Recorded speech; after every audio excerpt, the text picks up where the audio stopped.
You're being lied to about what it costs to play games in 4K. In 2026, tech companies want you to believe that if you aren't dropping thousands of dollars on a flagship setup, you might as well give up on high-end gaming and 4K video editing.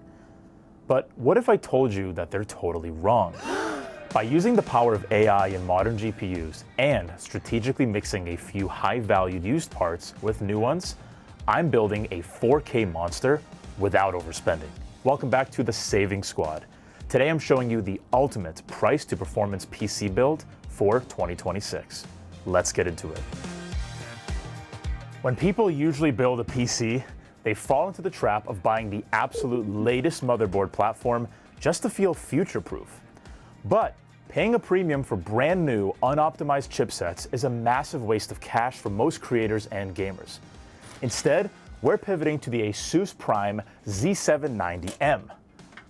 Because it's an established platform, you can easily snag it on the used or discounted market.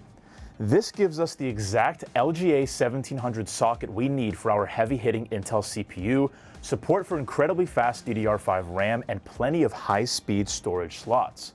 To house it, we're using the Asus Prime AP201 case, a compact mini ATX style case that keeps your desk space clean. The payoff here is all about thermal efficiency.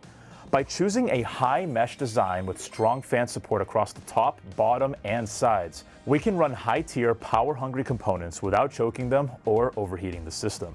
Best of all, choosing the Z790 platform over the newest alternative saves you a clean Benjamin right out of the gate. It's incredibly easy to overspend on a current-gen CPU thinking you need the newest flagship architecture to process 4K video or heavy gaming titles. My pivot pick is the Intel i9-13900K.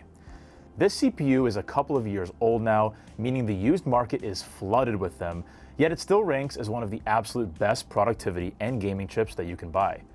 And to tame its appetite for power, we're pairing it with the Asus Prime LC360 ARGB CPU cooler.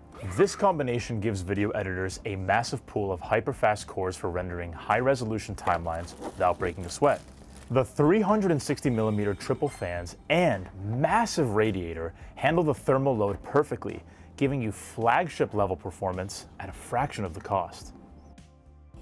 You guys are well aware, RAM and SSD prices have been a nightmare and one of the trickier areas of this video I needed to tackle.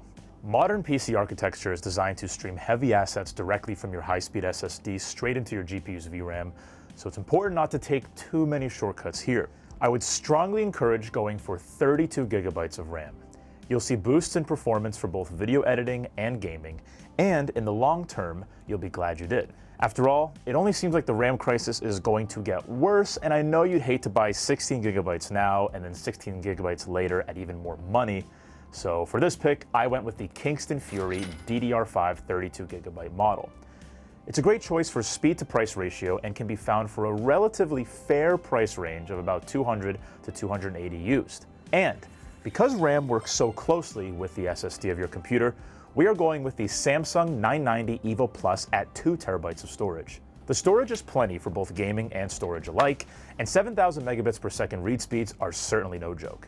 If you wanted to go with just 16 gigabytes of RAM, you certainly can. Just keep in mind you're going to see a 10 to 20% drop in performance depending on the game or task that you're doing. Just do what makes sense to you. This build is going to pull about 700 watts of power, and I'm sure a lot of you are tempted to try to hit that exact number or something similar like 800 watts. And sure, 800 watts could get the job done, however, I urge you guys to keep longevity in mind. If you're like me and want to buy something important for the long rather than the short term, the Thermaltake Tough Power 1050 watt 80 Plus Platinum offers over 1,000 watts of power while still giving you that sweet 80 Plus Platinum certification. PSUs are a very overlooked part of any PC build, and it's important to remember that efficiency rating, bronze, silver, gold, platinum, etc., is a very important factor to consider because, just like PC parts, electricity bills are also pretty expensive. The more efficient the power supply, the cheaper your electricity bill and the cooler your PC and your room are.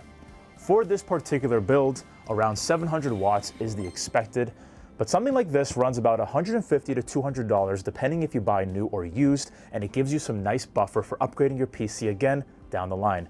I know the savings might seem tempting here, but for the difference in price to something with lower wattage, you'll be happy you bought more if you ever upgraded something like your GPU down the line. Besides, it's not like your PSU is going to be outdated in a few years from new AI stuff, right? Hopefully, I didn't just give NVIDIA any ideas. All right, guys, GPUs are where the hardware industry gets greedy. They want you to believe that true 4K gaming requires the best of the best. I have two different suggestions here, so listen up. The way I see it, the Asus NVIDIA RTX 5070 Ti GPU is the best GPU for most people, but its $750 MSRP price tag is really hard to come by given how often this item is out of stock and being resold online. So, if you are willing to be patient, set up stock alerts, follow the various restock forums and pages on places like Reddit and Discord, the 5070 Ti would be my suggestion.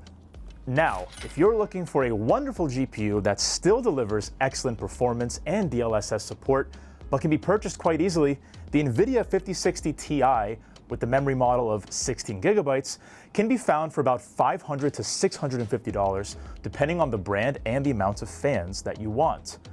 This particular one I have is the Asus Prime model that retails for $590. In 2026, gaming at 4K is rarely done natively, unless you want to burn an insane amount of money. Thanks to DLSS, this card uses advanced AI upscaling to deliver 4K performance in pretty much every single AAA title. Because it shares the exact same 16GB VRAM capacity as the more expensive 5070 Ti, you still get excellent performance, especially at the price. Here we go. Okay, there's lights, there's fans, there's action. Putting a balanced, high-value machine together like this takes some strategy. But in a world where hardware and console prices are skyrocketing, building a smart workaround rig like this is completely worth it. If this guide helped you figure out how to beat the tech pricing game, hitting that like button and subscribing to the channel is still totally free and is your way to say thank you for the hard work that we put into this video. With that said, we did try to link you to the components that I used here today, so check out the description if you're interested in picking up some of these products. You definitely won't want to miss our upcoming Saving Squad videos, where we help you save hard-earned cash on the latest tech, gadgets, and gaming gear. Let me know down in the comments what kind of value build you want to see us tackle next. As always, I'm Phil Rodriguez, this is Tom's Guide, and I will see you in the next video.